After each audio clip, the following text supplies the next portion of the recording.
Hasretinden dolan gözyaşlarımı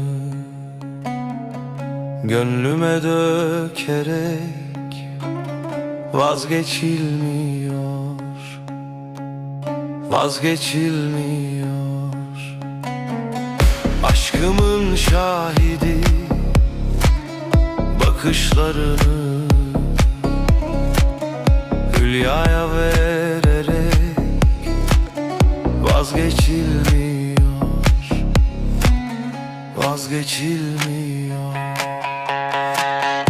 Aşkından olmuşum deli, sen istersen bitir beni.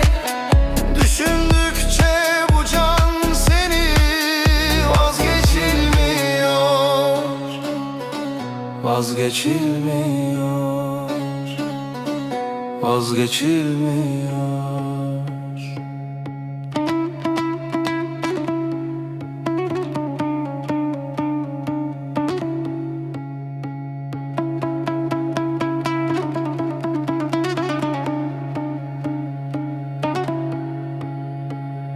Aramakla bulunmaz sen gibi canlar, hasretini içimi köz gibi dağlar, köz gibi dağlar.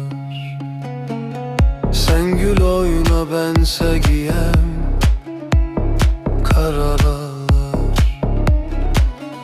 İnan senin için vazgeçilmiyor, vazgeçilmiyor.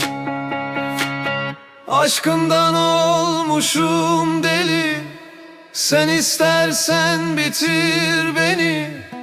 Düşündükçe bu can seni vazgeçilmiyor, vazgeçilmiyor.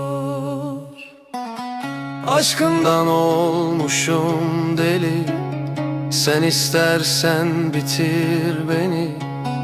Düşündükçe bu can seni vazgeçilmiyor,